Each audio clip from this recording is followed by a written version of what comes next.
Hola, ¿cómo están? Pues qué bendición estar, como decía ahorita nuestro pastor, delante de la palabra del Señor, listos para escuchar su voz, para escuchar su amor, escuchar su cuidado a nuestras vidas. Y bueno, hoy tenemos por delante el capítulo 8 de Marcos. Ya estamos a la mitad de Marcos, ni se ha sentido, ¿no? Como que va rápido, vamos de bajadita. Bueno, y en solo 7 capítulos ya hemos estudiado muchas cosas sobre Jesús. Le hemos visto completamente enfocado en anunciar la llegada al reino de los cielos.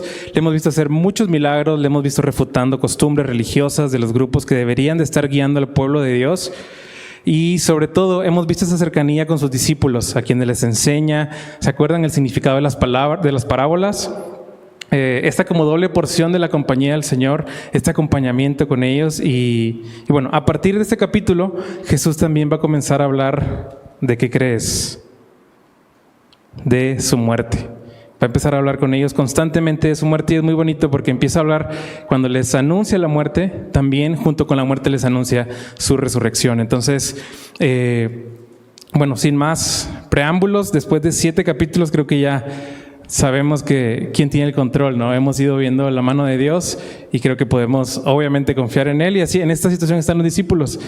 Y ahorita nos vamos a sorprender cómo, así como los discípulos muchas veces, habiendo visto la mano del Señor, de repente hay cosas que no, como que en nuestra humanidad nos cuesta, ¿no? Pero bueno, vamos para allá, así que vamos a leer para iniciar. Gracias, Señor, por tu palabra, gracias por tu amor, por tu cuidado.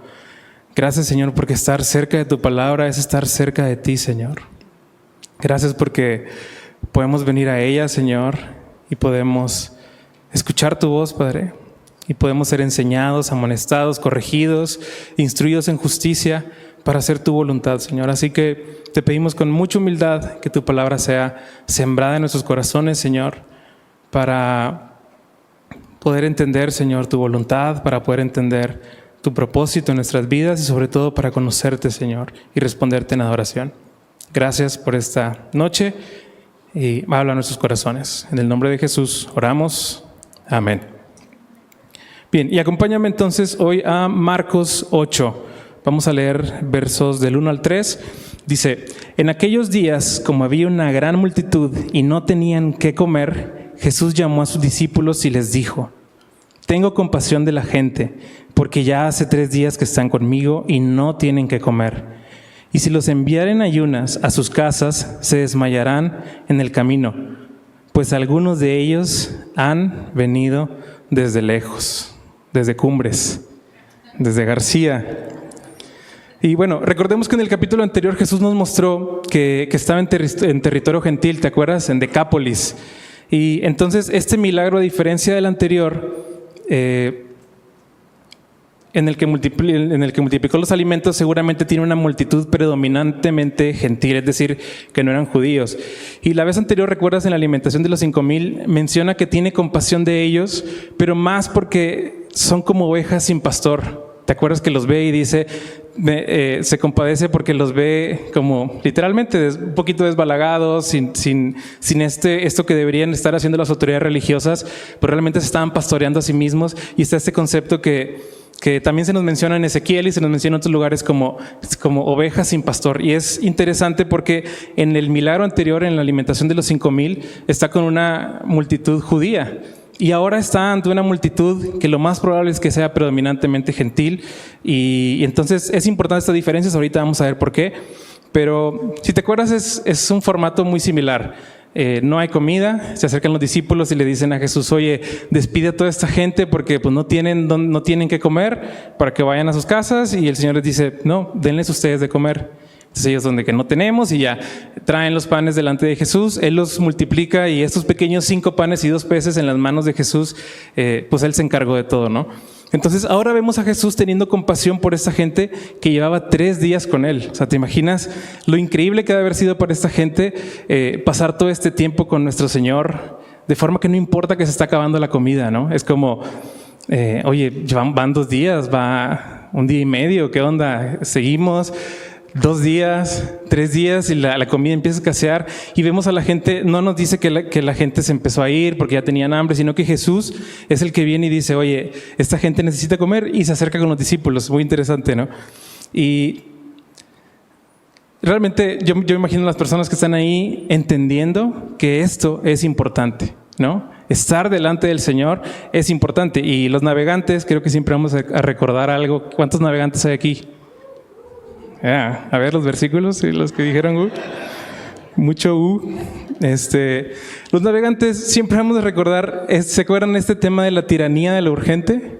Cómo esta onda de estar sustituyendo lo importante por lo urgente es algo que nos drena completamente, ¿no? Entonces, ¿qué hay más importante que el reino de Dios? Para nosotros, como sus hijos, hemos entendido esto por medio de su Espíritu y podemos entender esto, que no hay nada más importante que estar en la presencia del Señor. Y ya de ahí todo lo demás. ¿Se acuerdan Mateo 6:33? A ver, los que festejaron ahorita, ¿quién se lo sabe?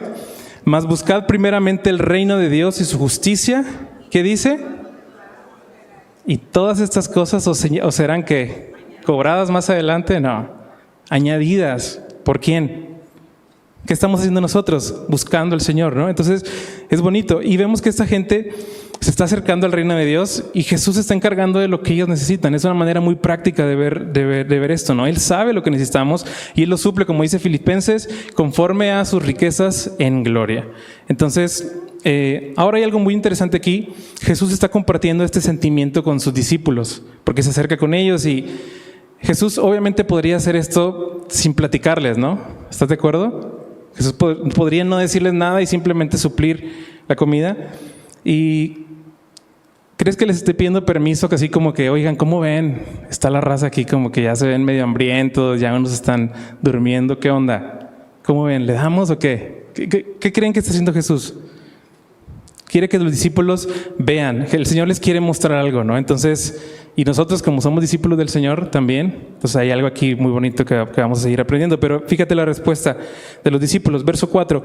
Sus discípulos le respondieron, ¿de dónde podrá alguien saciar de pan a estos aquí en el desierto? Señor, no hay Oxxos aquí todavía, ¿no? Ya la Méndez ya la cerraron, la San Juan no está abierta, estamos en el desierto. O sea, imagínate los discípulos diciendo esto, pero es curioso porque ellos ya habían visto a Jesús hacer esto antes, ¿no? ¿Te acuerdas? Lo vimos nosotros hace 2 capítulos, ya también se nos olvidó.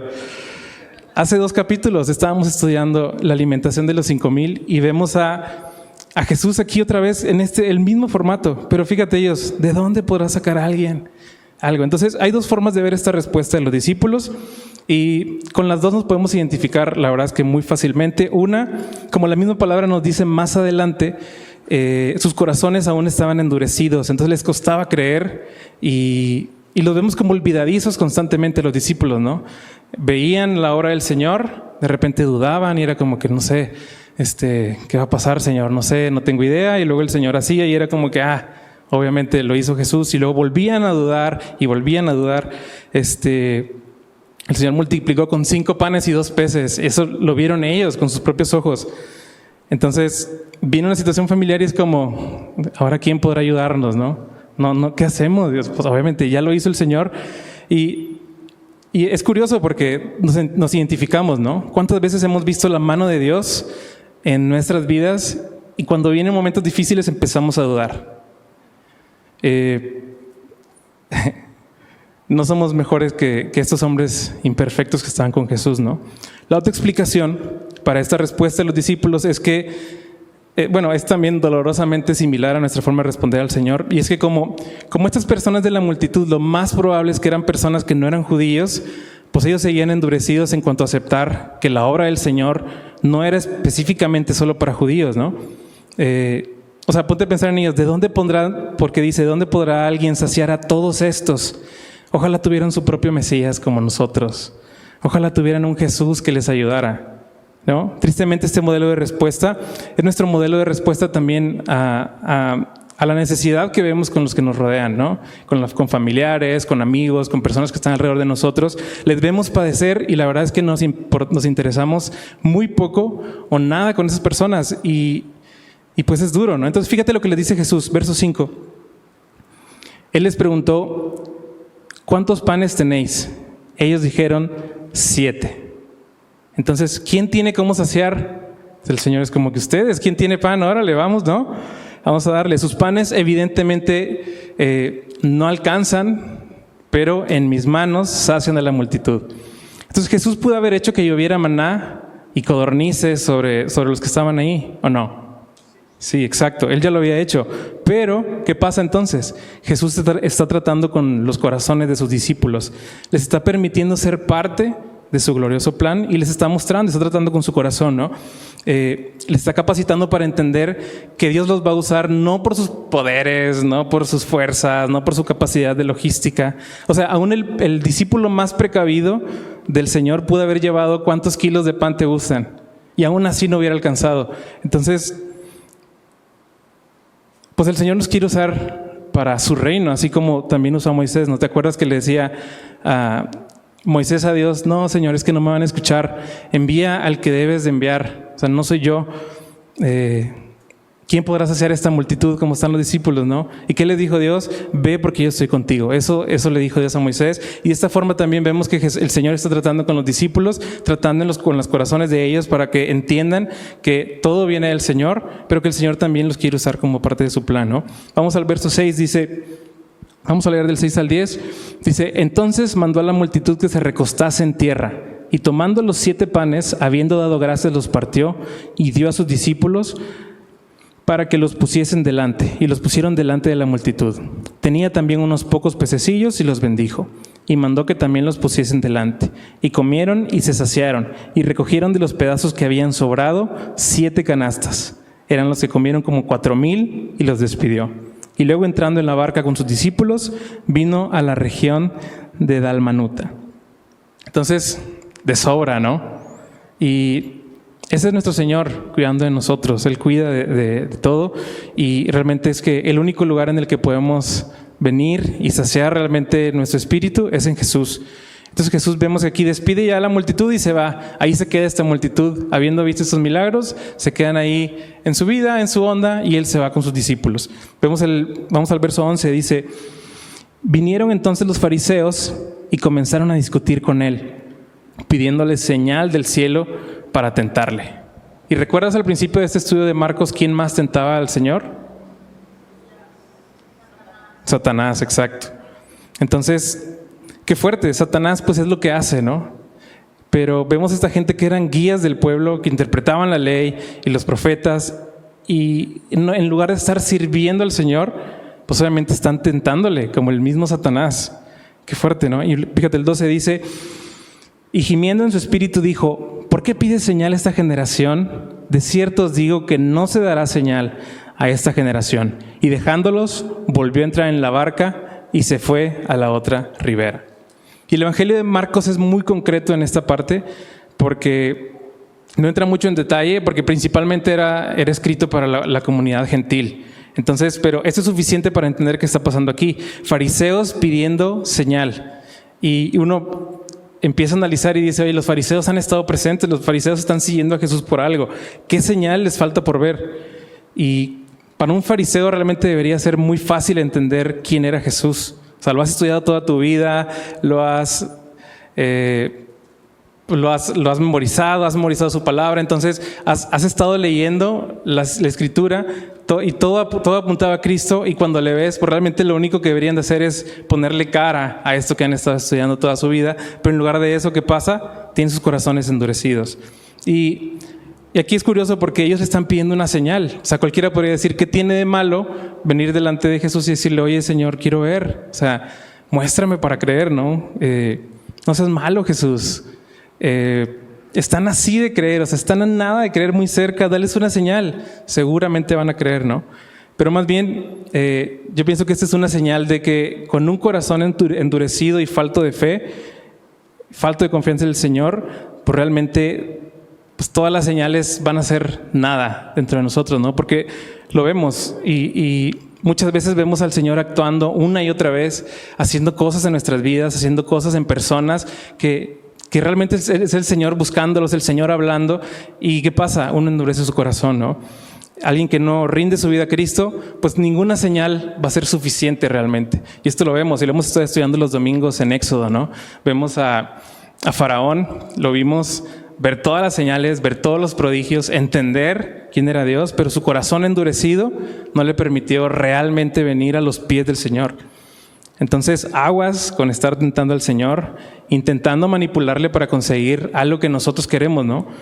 Porque pues muchas veces lo que pasaría bajo este esquema es que obteniendo por lo que venimos al Señor, pues más bien nos iríamos y nos daríamos la vuelta habiendo conseguido del Señor lo que venimos a pedirle y ya seguir con nuestras vidas, ¿no? Como probablemente pasó con muchos de la multitud que estaban ahí.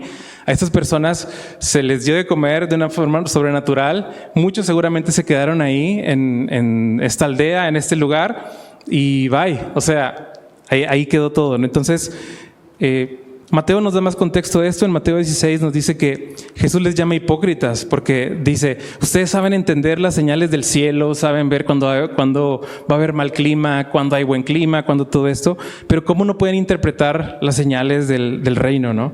Entonces, pues sí, corazones endurecidos. Y Jesús en Mateo nos dice les dice que no les dará señal, sino que la señal del profeta Jonás.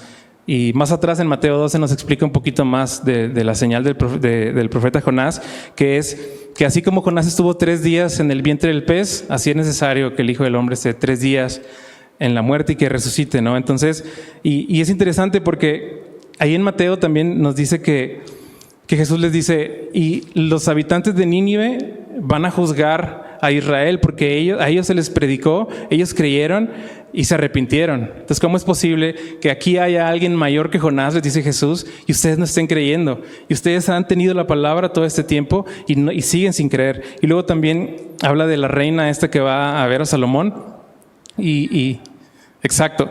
La reina del sur, dice ahí Jesús, ¿no? Entonces llega la reina con Salomón y dice, ella también va a juzgar a Israel porque vino desde muy lejos a buscar la sabiduría, ¿no? que tenía Salomón. Entonces dice Jesús, aquí hay uno mayor que Salomón. Entonces estos fariseos con sus corazones endurecidos tienen enfrente de sí mismos al Hijo de Dios, tienen al Mesías, y en lugar de venir a sus pies, porque fíjate, es bien interesante porque me llama mucho la atención que en esta parte les habla, todavía les está explicando, ¿no? Les habla, oye, esta gente se arrepintió, ellos van a venir contra ustedes porque ustedes no se están arrepintiendo. ¿Qué esperas que hagan ahí los fariseos?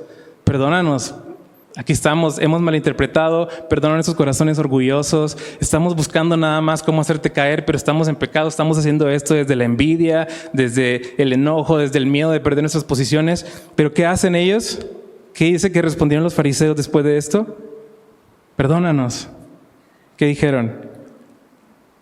Pues nada, ¿no? Calladito me siento más bonito. Dijo por ahí algún fariseo, pues ya no quiso hablar. Y qué fuerte. Y estos silencios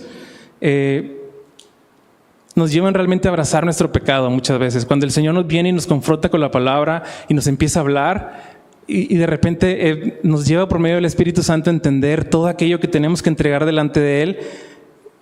Y es simplemente venir y confesar nuestros pecados. Pero ¿qué pasa? Muchas veces es como, no, déjame seguir abrazando esto un poquito más, ¿no?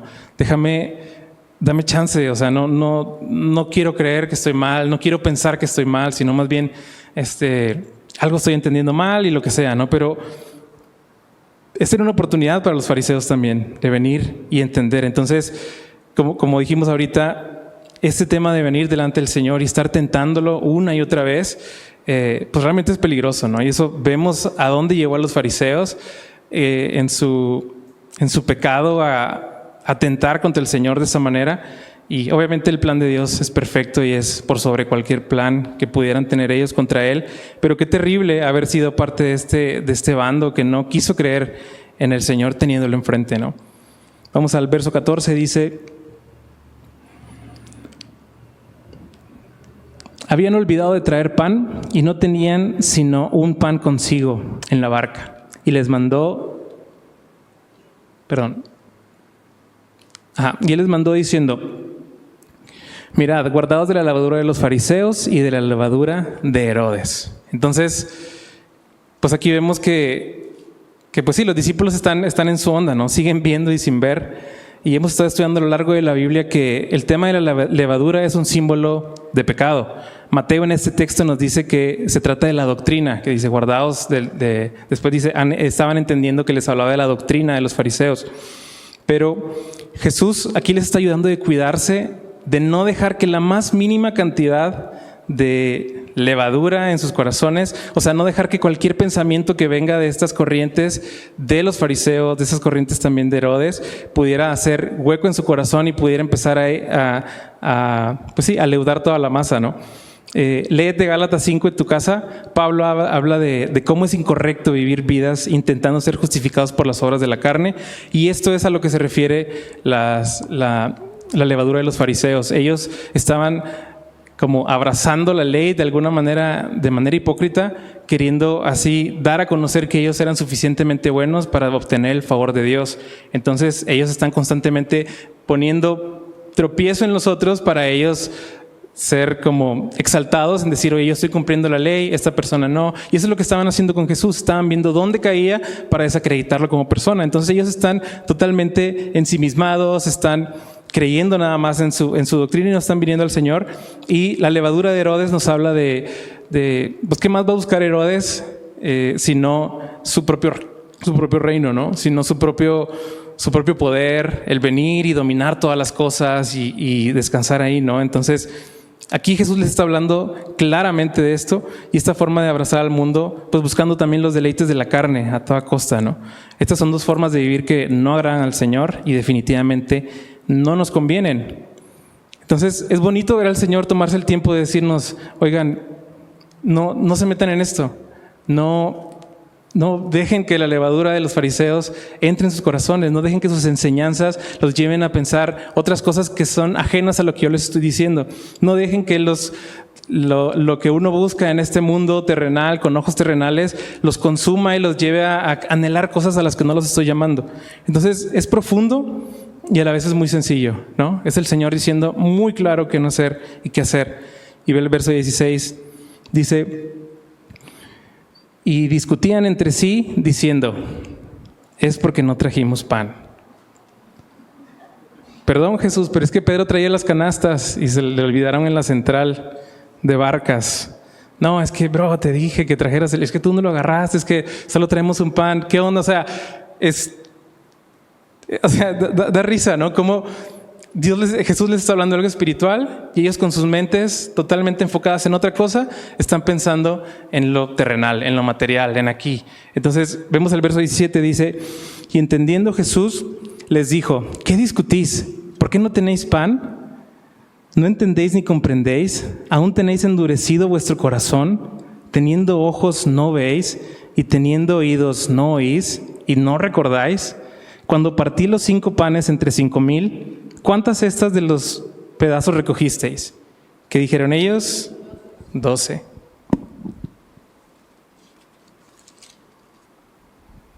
Dice, y cuando los 7 panes entre los 4,000, ¿cuántas canastas llenas de los pedazos recogisteis? ¿Qué dijeron ellos?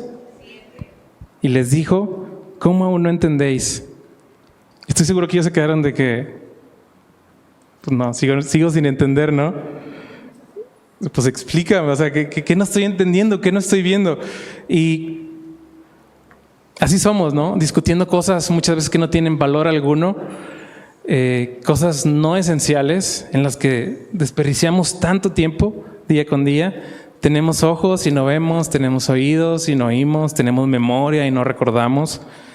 Y Jesús les dice, ¿no les mostré ya que si hubiera necesidad de pan ahorita, qué creen que haría? Pues el Señor ya lo hizo, ¿no? Él lo proveería. Entonces, ¿por qué tener la mira solo sobre lo terrenal? O sea, ¿cómo seguimos sin entender? Y esto es interesante y es importante para nosotros como hijos suyos, el entender que el propósito del Señor con nosotros es acercarnos a su reino, acercarnos a su salvación, salvarnos y seguir hablando a nosotros, seguirse revelando con nosotros, seguir haciendo todo lo que ya está haciendo con nosotros. Entonces, muchas veces estamos como los discípulos con una mira en las cosas únicamente de la tierra. O sea, a veces desperdiciamos tanta, y esto lo he estado platicando con mi esposita últimamente, desperdiciamos tanta memoria RAM, tanta memoria que tenemos ahí de nuestro ordenador de mental en cosas a las que no se nos ha sido llamados estar enfocándonos. Hay una situación difícil en el trabajo, estamos haciendo todo lo que tenemos que hacer, llega un momento donde hay cosas que no entendemos, que están fuera de nuestro control y es como, ¿cómo le hago? Y estamos ahí todo el día, ¿no? Maquinando, dándole vueltas, pensando, es que si hago esto, es que si hago esto. Oye, ven al Señor. No, espérame, es que déjame resolver esto y ahorita al final voy y oro un tantito y ya. Y oramos, pero mientras estamos orando estamos diciéndole a Dios, resuélveme esto y tú encárgate. Estamos como que queriendo manipular y controlar a Dios, ¿no? Pero fíjate que interesante, el consejo que le está dando Jesús es mucho más valioso que cualquier pensamiento, cualquier plan que ellos pudieran estar maquinando. O sea, yo estoy seguro que, oye, está hablando de la levadura, ¿qué hacemos? Y voltearon de que pan, ¿dónde hay pan para conseguirlo, para que él sepa, ¿no? Entonces, desperdiciando sus mentes por completo, cuando podrían estar sus mentes simplemente abiertas a lo que el Señor les está diciendo. ¿Qué les está diciendo el Señor? Tengan cuidado de poner su mira no en las cosas del reino de los cielos. ¿Qué están haciendo ellos? Poniendo su mira en cosas terrenales por completo, ¿no? ¿Te suena? Cualquier parecido con la realidad no es coincidencia. Y pues sí, si te sientes identificado, pues es bonito tener al Señor con nosotros, ¿no? Tener al Señor al que podemos venir y decirle, Señor, perdóname, mi mente la estoy drenando en una gran cantidad de cosas paralelas a lo que debería estar haciendo, cosas que no tienen valor, cosas contrarias a tu reino, cosas contrarias a venir y descansar en el Señor, descansar en su provisión, descansar en su cuidado, descansar en su salvación. Y en lugar de eso muchas veces dedicamos nuestra mente para otras cosas. ¿Cómo aún no entendéis? Creo que es una pregunta que es dolorosamente vigente para nosotros, ¿no? ¿Cómo seguimos con estas dudas a pesar de tanto? Vamos al verso 22. Dice, vino luego a Betsaida y le trajeron un ciego y le rogaron que le tocase. Entonces, tomando la mano del ciego, le sacó fuera de la aldea y escupiendo en sus ojos, le puso las manos encima y le preguntó si veía algo. Él mirando dijo, veo los hombres como árboles, pero los veo que andan. Luego le puso otra vez las manos sobre los ojos y le hizo que mirase. Y fue restablecido y vio de lejos y claramente a todos. Y lo envió a su casa diciendo, no entres en la aldea ni lo digas a nadie en la aldea. Es muy curioso porque este milagro está registrado nada más en Marcos, en los evangelios, ¿no? Y es como, ¿por qué Marcos se detiene a presentarnos este milagro que pareciera a primera vista con mente terrenal, sin entender a lo mejor los propósitos de Dios, pareciera un milagro incompleto, pareciera como estas dos etapas de sanidad, como si fuera un mecánico, ¿no? Que le llevas el carro porque te falló algo, te dice, mira, ya lo chequé, llévatelo, si se te apaga en Constitución otra vez, pues regresas y ya vamos viendo qué fue, ¿no? Entonces, ¿tú crees que es así? ¿Tú crees que Jesús se llevó a él para que nadie viera porque era un milagro difícil de ejecutar? Entonces, pues aquí vemos qué onda. ¿Tú crees eso? Ya le hemos visto que la tempestad le obedece. Hemos visto cómo los demonios sucumben ante su autoridad. Hemos visto que tiene la autoridad para absolutamente todo. Entonces, recuerda que todo lo que hemos estado viendo en este pasaje, Jesús está tratando con el corazón de los discípulos, ¿no? Entonces, es interesante porque, primera etapa, Jesús le toca y de ser ciego ahora tiene una visión incompleta de las cosas. Esto ya es un milagro en sí, ¿no? Es una persona que no podía ver nada, ahora tiene una visión como a lo mejor borrosa, probablemente pudiera vivir con esto. Si algo se le acerca, porque la vista es más como este mecanismo de defensa de se acerca algo, me agacho, si voy a pasar por algo, dice que podía ver algo, ¿no? Entonces a lo mejor tenía algún reflejo por ahí de cosas. Esto ya era un milagro en sí y podía ver, pues sí, muchas cosas, pero a lo mejor sin claridad, ¿no? A lo mejor esto le iba a ayudar a palpar espacios. Entonces, es interesante porque aún con eso ya era algo. Pero ¿qué pasa? Ahí no termina, ¿no? ¿Por qué? Porque hemos estado viendo también que los discípulos incluso también podían ver cosas. Los discípulos venían y era como que, oye, estamos viendo los milagros, estamos viendo a Jesús hacer esto, estamos viendo que que los sordos oyen, estamos viendo la tempestad controlada a la voz del Señor, pero cómo seguían malinterpretando su ministerio y seguían malinterpretando muchas cosas de la revelación de Jesús. Y entonces están como este ciego, ven como con una claridad a medias. ¿Por qué? Porque ahí nos dice, siguen sus corazones endurecidos y hay muchas cosas, ¿no? Entonces, luego en el verso 25 dice, luego le puso otra vez las manos sobre los ojos, ¿y qué dice? Y le hizo que mirase, y fue restablecido, y vio de lejos y claramente a todos. Entonces, ¿quién hizo que mirase? Jesús. Y esto lo pudo hacer desde el principio, ¿no? Si lo hizo la segunda vez, pues lo pudo haber hecho desde el principio fácil, pero quería mostrarnos algo, y los discípulos habían estado viendo su poder, viendo los prodigios, escuchaban su enseñanza, pero de alguna forma pues tampoco terminaban de comprender. Y nosotros también muchas veces hemos entendido por medio del Espíritu Santo quién es Jesús, hemos recibido su palabra, pero necesitamos como este ciego seguir en las manos de Cristo, ¿no? Para que Él nos haga ver su obra. ¿Y cómo hacemos esto? Con una relación con Él, escuchando su voz una y otra vez y no la nuestra, ¿no? ¿Te acuerdas de Job? Como él conocía a Dios, él le adoraba y era acepto a los ojos de Dios. Pero ¿qué pasó cuando Dios le tocó? ¿Te acuerdas esta expresión famosa de Job? Ahora mis ojos te ven. De oídas te había oído, mas ahora mis ojos te ven. Antes veía como un árbol que se movía ahí, ¿no? Como algo, una sombra, pero ahora lo veo todo claro, Señor. Ahora he entendido por medio de tu palabra, por medio de lo que tú estás haciendo a través de mi vida, veo todo lo que estás haciendo, veo tu poder, veo tu gloria, veo con claridad la salvación que tienes para nosotros, tus hijos, y pues es hermoso entender esto, ¿no? Entender que la mano del Señor, su cuidado, su voz, es la que nos ha hecho ver quién es Él. Entonces, aquí se ve claramente esto. Este no es un milagro en 2 etapas, por falta de autoridad del Señor.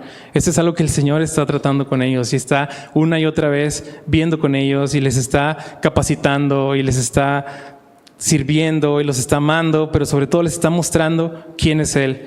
Y así nosotros también. Y qué bonito sería venir delante del Señor y decirle, Señor, toca mis ojos para poderte ver, no una vez, 2 veces, 3 veces. Permíteme venir diariamente a tu presencia, porque seguramente hay cosas que vamos a estar viviendo día con día que van a ser complejas, que a lo mejor por el endurecimiento de nuestro corazón no vamos a poder ver. Pero ¿qué pasa? La mano del Señor, su voz es la que nos alumbra, lo que nos ilumina, su palabra nos alumbra el camino para entender realmente hacia dónde vamos, qué debemos de hacer, cómo debemos de actuar. Y pues esto es glorioso porque es su obra en nuestras vidas, ¿no? Y es interesante porque el que se ha llevado al ciego aparte con los discípulos es como, pues el Señor está tratando con ellos, les está mostrando, les está haciendo ver todas estas cosas que siguen vigentes para nosotros, ¿no? Esto no es algo solo que trató con los discípulos, que los discípulos, oye, ya lo vimos y ya lo vemos reflejado en nosotros también, como vemos la mano de Dios una y otra vez en nuestras vidas, ¿no?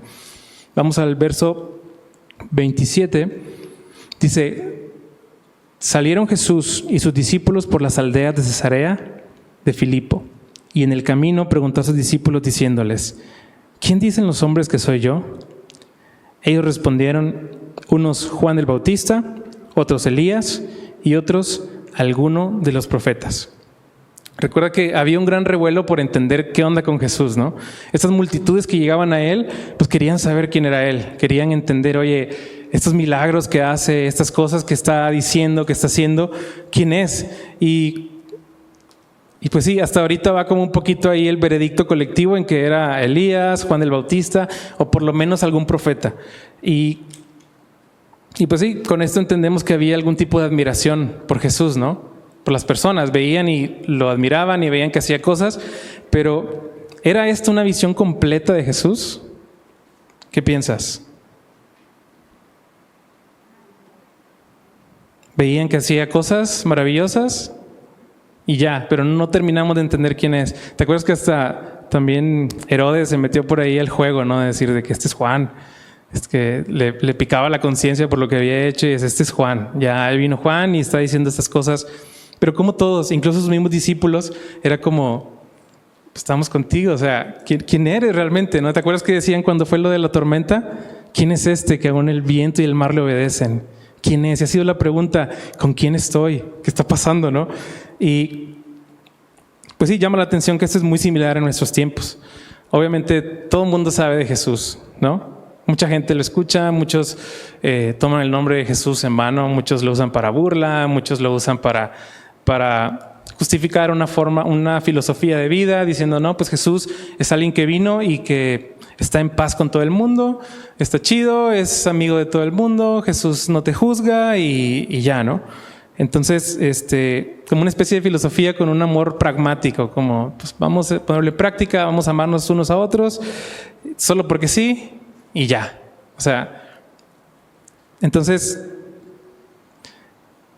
tampoco es una visión completa de Jesús. Actualmente, si tú le preguntas a un historiador serio, nadie puede negar la existencia del Jesús histórico, ¿no? Y mucha gente se clava en estas cosas también y tienen su valor. ¿Por qué? Porque pues ahí estuvo Jesús en su momento, ¿no? Tienen un valor, obviamente ahí está. Si te gusta la historia en este aspecto, es muy emocionante ver y saber que la historia también ahí está, pero esa tampoco es una visión completa de Jesús. No es simplemente, oye, pues ahí está Jesús. O sea, ¿quién es Jesús realmente? Y es interesante porque entonces, ¿quién es? ¿No? Te pregunto, ¿quién es Jesús? ¿Qué crees? Fíjate, verso 29. Después viene y le dice, entonces les dijo, ¿y vosotros quién decís que soy? ¿Quién decís que soy? Respondiendo Pedro le dijo, tú eres el Cristo.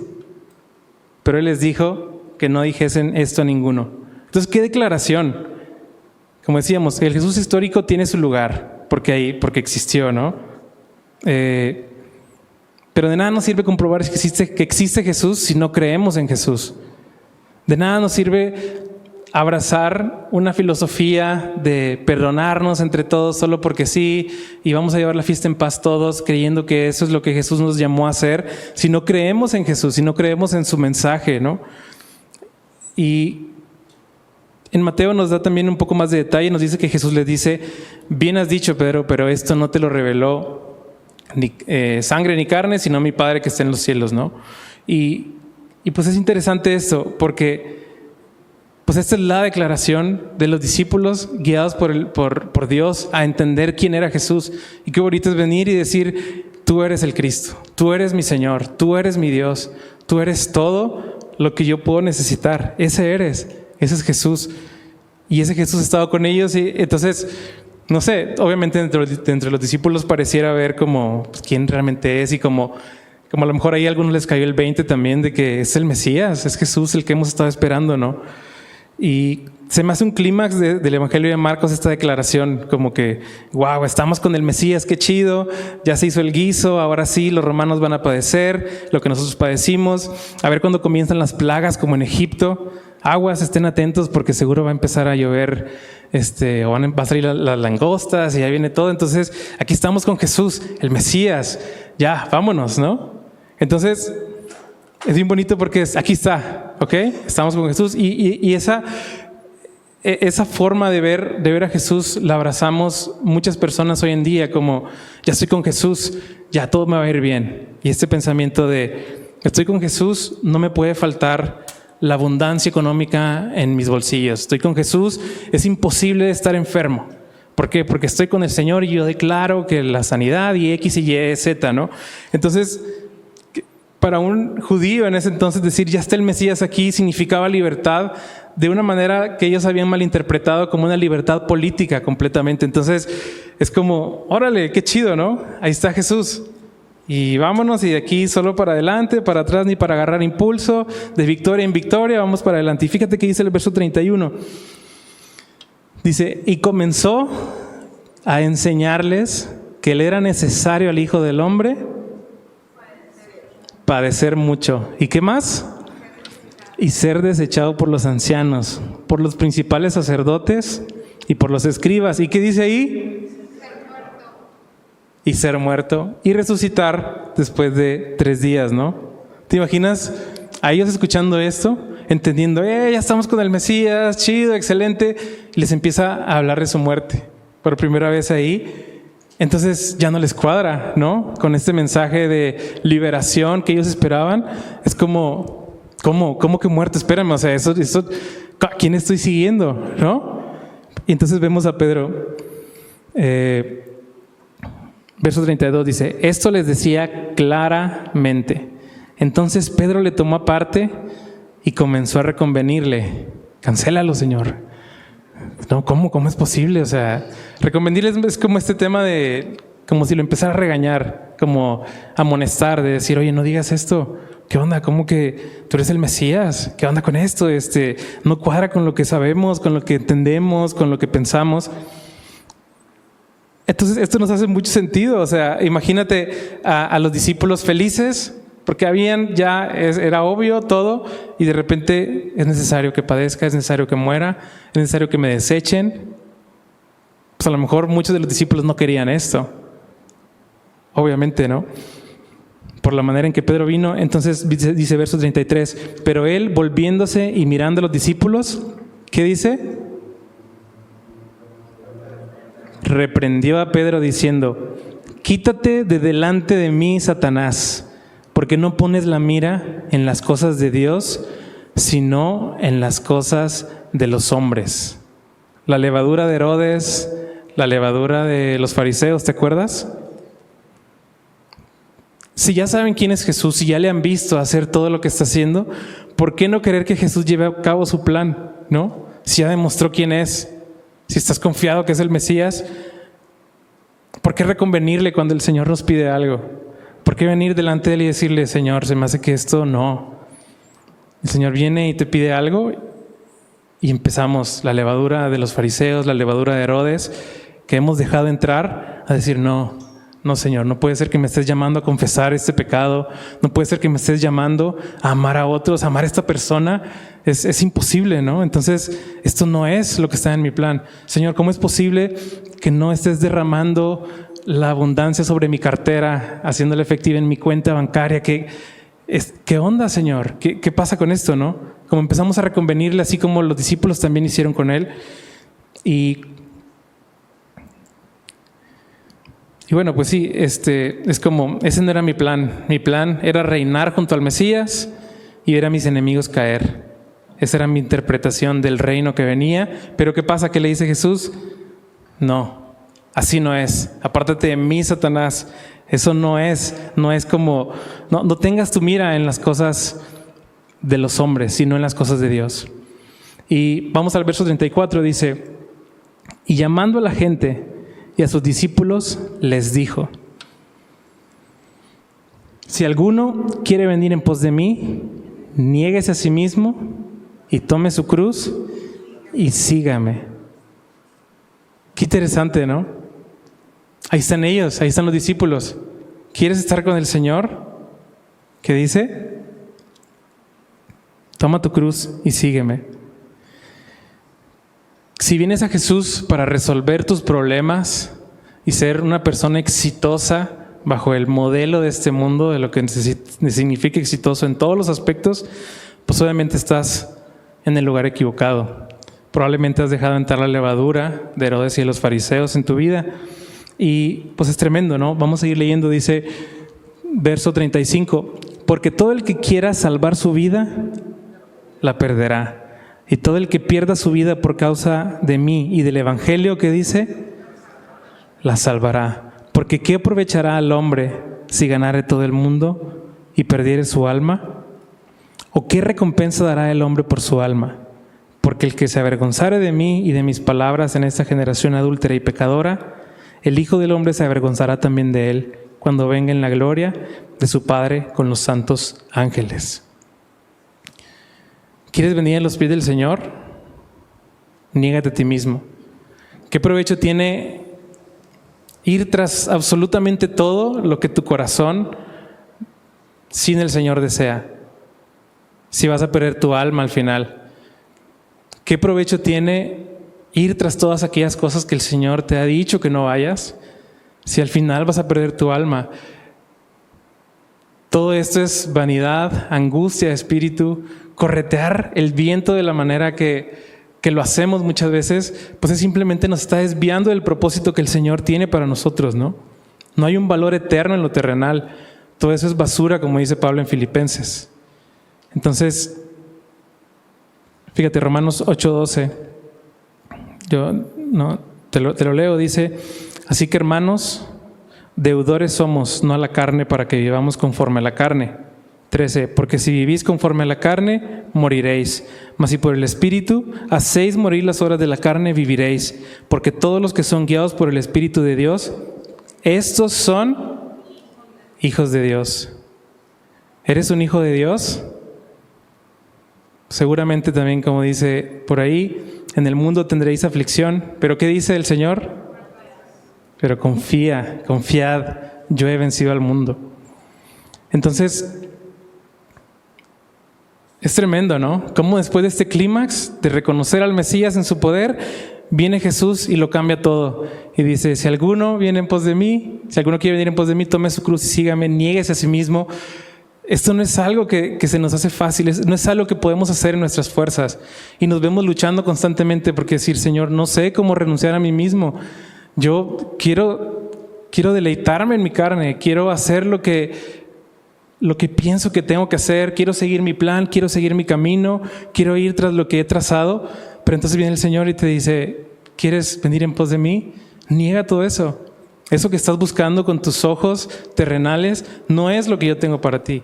Y obviamente esto no quiere decir que entonces no vamos a tener nada, no vamos a tener una casa, no, o sea, más bien esas son las añadiduras, eso es de lo que el Señor se encarga, ¿no? Como lo vimos al principio de este capítulo, el Señor sabía que tenía necesidad de pan y Él la suple. ¿Por qué? Porque están enfocados en su presencia, están enfocados en buscar lo que Él tiene para ellos. Pero no están ellos ahí, o no deberían estar, porque tienen hambre, porque entonces están al revés y pues sí se queda en eso, ¿no? En cosas terrenales por completo. Entonces, esta es una invitación el día de hoy a que seguramente hay cosas en ti que estás buscando, seguramente hay cosas que el Señor te está pidiendo que le entregues, seguramente hay cosas que tienes que hacer, decisiones que tienes que tomar el día de hoy para hacer esto, negarte a ti mismo. ¿Qué estás buscando? Piensa esto, ¿cuál es tu motivo de despertarte todas las mañanas? ¿A qué te levantas? ¿A corretear la chuleta? ¿A construir algo que es que yo tengo que construir esto que le va a quedar a mis hijos? No está mal, es parte del llamado como personas, trabajar, honrar al Señor con nuestros bienes y con todo lo que somos. Pero cuando nuestra identidad está solamente en estas cosas que obtenemos de nuestro esfuerzo, el día que no están, ¿qué pasa? Se derrumba todo, ¿no? Y venimos y le echamos la culpa al Señor de Dios. Es que tú me habías dicho esto y no pasó como dijiste. Y al final es como: nunca te negaste a ti mismo, bro. Fuiste tras lo que tú querías. Pero entonces, si has estado viviendo tu vida de esta forma, obviamente hoy es un buen momento para venir delante del Señor, negar de ti mismo. ¿Qué significa eso? Ves que Jesús vino no a ser servido, sino a servir, ¿no? ¿De qué manera se está sirviendo a otros? Muchas veces es complejo decir: oye, es que no tengo tiempo para predicar a otros, no tengo tiempo para escuchar a esta persona en necesidad, no tengo tiempo para nada. ¿Y por qué? Porque le estamos dando el espacio solo a lo que nosotros queremos hacer. Pero una manera muy práctica de negarnos a nosotros mismos es sirviendo a otros, obviamente, ¿no? ¿De qué manera estamos sirviendo a la iglesia? ¿De qué manera estamos sirviendo a nuestra familia? ¿De qué manera estamos sirviendo al Señor? Es un reto enorme, es contrario a lo que mucha gente de los judíos de ese entonces pensaban del Mesías, ¿no? Ellos pensaban que iban a llegar y iban a obtener también un poder político sobre todas las cosas. ¿Y qué es eso? Una mente en lo terrenal.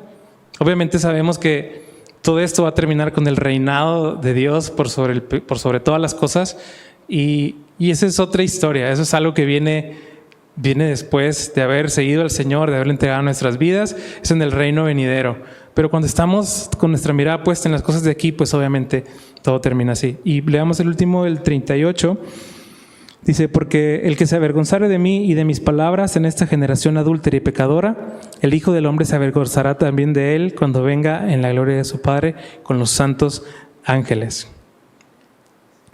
Todos buscaban la representación en Jesús de un rey poderoso bajo el modelo humano, ¿no? Porque tenían la mira en lo material, y Jesús vino a ser la obra por la cual Dios recuperaría lo que se había perdido, que éramos tú y yo.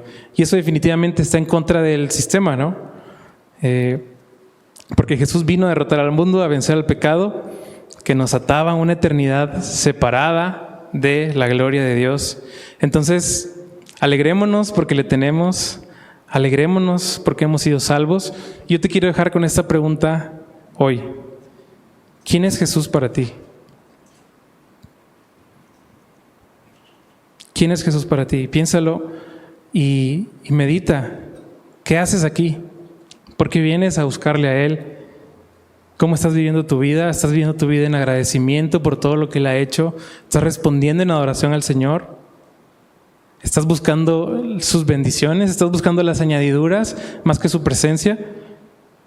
Esto es muy revelador. Y si en tu corazón estás buscando cualquier otra cosa que no es la presencia del Señor, que no es su voz guiándote a toda verdad, pues obviamente hoy es un buen día para arrepentirte de este proceder y para venir al Señor y escuchar su voz y entender quién realmente es Él.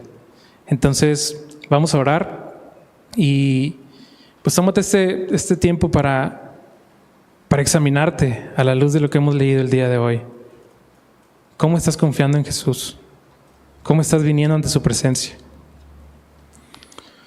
Y Señor, aquí estamos, Señor, este grupo de hijos tuyos, imperfectos, con vistas parciales de todo lo que tú haces, Señor. Muchas veces, Padre, tú sabes que teniendo ojos no vemos, Señor, teniendo oídos no escuchamos, teniendo memoria no recordamos tus maravillas. Pero, Señor, gracias por tu obra, gracias por la cruz, gracias por habernos hecho hijos tuyos, aceptos en tu presencia, Señor. Gracias porque podemos venir confiados ante el trono de tu gracia y adorarte de esta forma, Señor. Gracias por tu amor, tu bendición, tu cuidado, Señor, por tu guía, por tu paciencia con nosotros, Señor. Padre, tú sabes quiénes somos y nos cuesta recordar quién eres muchas veces, Señor. Tú sabes quiénes somos y nos cuesta verte, Señor, en medio de la dificultad, en medio de la prueba. Hemos dejado que la levadura de los fariseos y de Herodes entre en nuestros corazones, Señor. Y venimos aquí juntos a pedirte que nos limpies, Padre, de todos esos pensamientos. Límpianos de estos afanes, Señor, para poderte adorar con libertad, para poder hacer todo aquello para lo cual nos has llamado y rescatado, Señor. Confiamos en ti y te queremos adorar y responder en adoración, Señor. En el nombre de Jesús oramos. Amén.